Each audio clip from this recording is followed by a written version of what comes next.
శ్రీ పొట్టి శ్రీరాములు నెల్లూరు జిల్లా కావలి పట్టణంలోని మాజీ పార్లమెంటు సభ్యురాలు స్వర్గీయ శ్రీమతి మాగుంట పార్వతమ్మ ట్రంక్ రోడ్డు నందు గల ఏబిఎం కాంపౌండ్ ప్రాంగణంలో Telugu Baptist church APBC executive director doctor GDD Diwakar జన్మదినం సందర్భంగా ఆంధ్రప్రదేశ్ రాష్ట్రంలోని పలు జిల్లాల నుండి తెలుగు బాప్టిస్ట్ చర్చ్ ప్రముఖులు మరియు పాస్టర్లు, క్రైస్తవ సోదరులు,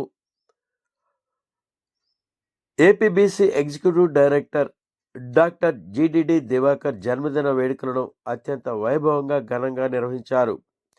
పై కార్యక్రమమునకు ముఖ్య అతిథులుగా కావలి ఎమ్మెల్యే శ్రీ దగ్గుమాటి వెంకటకృష్ణారెడ్డి పాల్గొని సభలో మాట్లాడుతూ, తెలుగు బాప్టిస్ట్ చర్చ్ క్రైస్తవ సోదరులకు, పాస్టర్లకు APBC executive director doctor GDD Diwakar అండగా ఉంటూ క్రైస్తవ సోదరులు చేస్తున్న సేవా కార్యక్రమాలకు తన వంతు సహాయ సహకారాలు అందిస్తూ యేసుక్రీస్తు ప్రేమ, సేవతత్వాన్ని తాను చేస్తున్న పలు సేవా అభివృద్ధి కార్యక్రమాలకు MLA Sri Daggumati Venkatakrishna Reddy doctor GDD Diwakar జన్మదినం సందర్భంగా సభలో మాట్లాడుతూ, తన తండ్రి మరియు తాను, తన కుటుంబ సభ్యులు తెలుగు బాప్టిస్ట్ చర్చ్ సంఘాలకు అండగా ఉంటూ వారి కార్యక్రమాలకు వెన్నంటుగా ఉంటూ వారికి సహాయ సహకారాలు అందిస్తున్నానని,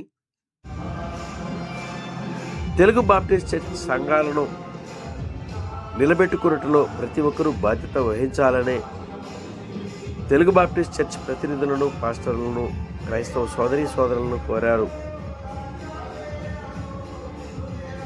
క్రైస్తవులలో జన్మదినం కంటే మరణదినము ఎంతో శ్రేష్టమని, మరణదినానికి ఎంతో ప్రాధాన్యత క్రైస్తవ సోదరులు ఇస్తారని డాక్టర్ జిడిడి దివాకర్ సభలో తెలిపారు. పై కార్యక్రమంలో ఆంధ్రప్రదేశ్ రాష్ట్ర నలుమూలల నుండి క్రైస్తవ సోదరులు, తెలుగు బాప్టిస్ట్ చర్చ్ ప్రతినిధులు పాల్గొన్నారు.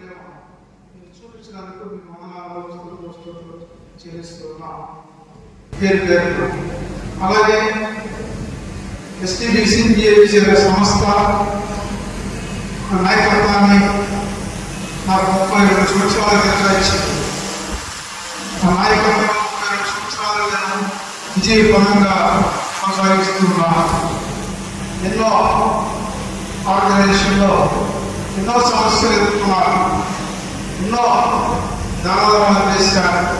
కోట్ల రూపాయల డబ్బులు చూశారు. పేదరికాన్ని చూశారు. బ్యాప్టిస్ట్ సంఘాలలో కన్నీరు చూశారు. మోకరించి ప్రార్థన చేసే వాళ్ళని చూశారు. వ్యాధిగ్రస్తులను చూశారు. కుటుంబాలను చూశారు. ఇలా ఎన్నో కుటుంబాలను సంస్థలు చూశారు. ధనవంతులను చూశారు. విశ్వాసాలను చూశారు. మూర్ఖులను చూశారు. ఇలాంటి అందరి విషయాల్లో నేను క్రిస్టియానిటీ చూశాను. అలాగే నేను చాలా చిన్న స్థితి నుంచి బయటకు వచ్చిన వ్యక్తిని. నేను ఎంత చూస్తాను, నేను మట్టిలో వచ్చి చేశాను. మట్టిలో వచ్చే దేశ పని చేశాను. అనుకోలేదు నా జీవితం ఇంత అమలు జరుగుతుందని. ఎన్నో సమస్యలు ఎదుర్కొన్నాను. కుటుంబ సమస్యలు, ఆరోగ్య సమస్యలు, ఫ్రెండ్స్తో సమస్యలు, విలువలతో సమస్యలు, ఎన్నో. వారు చాలా ధైర్యంగా ఉండడం చూశారు. వారి సతీమణి గురించి నేను చెప్పకుండా ఉండలే. వారి సతీమణి క్రిస్టియానిటీ ఎలా ఉంటాయంటే, బ్యాప్టిస్ట్ సంఘాలు ఎలా ఉంటాయంటే, బ్యాప్టిస్ట్ సంఘాలలో ప్రేమ ఎలా ఉంటాయంటే, బ్యాప్టిస్ట్ సంఘాలలో గ్రూపులు ఎలా ఉందంటే నేను చూసిన వ్యక్తిని. అలాగే శ్యామరావు సాంసంరావు గారి సతీమణి, వారు క్యాన్సర్ వచ్చినప్పటికీ వారు జనానికి నా విశ్వస్కి చాలా ముఖ్యం, నాకు చాలా ముఖ్యం, సంస్థకి చాలా ముఖ్యం. సంస్థలో చాలా కాలం చేసిన వ్యక్తి, చాలా ఉన్నతంలో చాలా గొప్ప కార్యాలు చేసిన వ్యక్తి. ఆకచర్య వివేకానంద నేను హైదరాబాద్లో ఉన్న మా అక్క చనిపోక ముందు 2 days ముందు ఫోన్ రికార్డ్ చేసింది. ఆ ఫోన్ ఏం రికార్డ్ చేసిందంటే, నేను దుర్గా దేవుడికి వెళ్తున్నాను, దేవుడిని నేను దర్శించబోతున్నాను, నీవు వచ్చి నా సమాధి కార్యక్రమాన్ని చేయాలి అది రికార్డ్.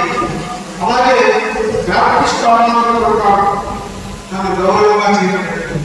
అలాగే అన్న స్నానం చేసి నా బాడీకి నీకు చెప్తాడు, నువ్వు దాన్ని దర్శకులుగా బ్యాప్టిస్ట్ ఒకవేళ నాకంటే చిన్నవాడినావు, నువ్వు నేను చనిపోతే నా సమాధి రామాయణ గౌరవంగా బ్యాప్టిస్ట్ ఆరాధన చేయగలిగే బతికే ఉన్నారు. కానీ మనిషి కోరిక క్రిస్టియానిటీలో పుట్టడం కంటే మరణానికి చాలా విలువ, హైందవులు తక్కువ, అలాగే మానవులలో తక్కువ అనుకుంటున్నాం. క్రైస్తవంలో మరణం ఒక గొప్ప విషయం, మరణం చాలా గొప్ప విషయం.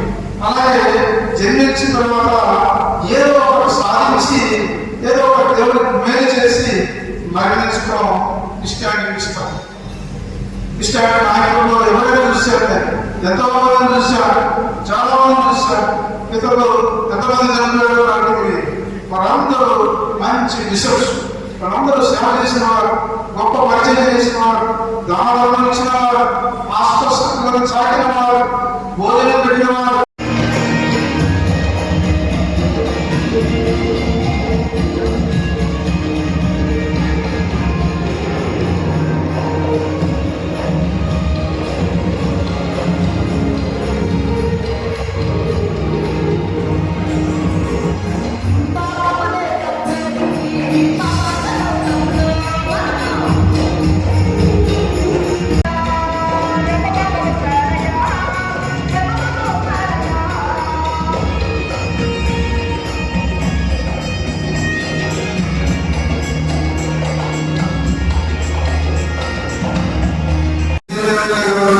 కలిసి ఎలక్షన్లో ఎంతగానో ఎమ్మెల్యే గారికి సపోర్ట్గా నేను చాలా కార్యక్రమాలు చేశాను.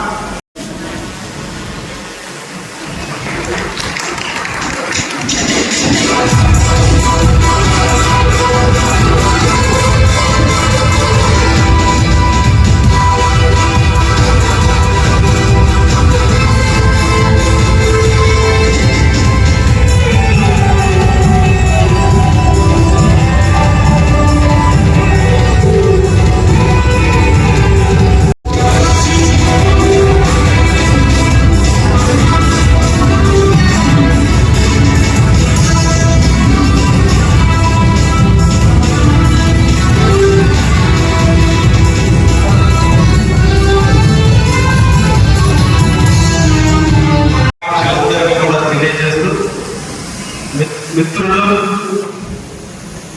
పెద్దలు, సమాజ సేవకి పుట్టిన దివాకరుల పుట్టినరోజు సందర్భంగా వారికి పుట్టినరోజు శుభాకాంక్షలు తెలియజేస్తూ నిండు నూరేళ్లు వారి సేవలు యేసయ్య ప్రేమానురాగాలతో నిరంతరం కూడా వారు చేస్తున్నటువంటి సేవలు నిరంతరం కొనసాగాలని, వారి సల్లల నీడలో కావలి నియోజకవర్గంలో ఉన్నటువంటి క్రిస్టియన్ సోదరులు అందరూ కూడా బాగుండాలని, అందులో నేను కూడా బాగుండాలని మనసారా కోరుకుంటూ, కొందరి జనం సంపాదన కోసం పుడతారు, కొందరి జనం సమాజ హితం కోసం పుడతారు.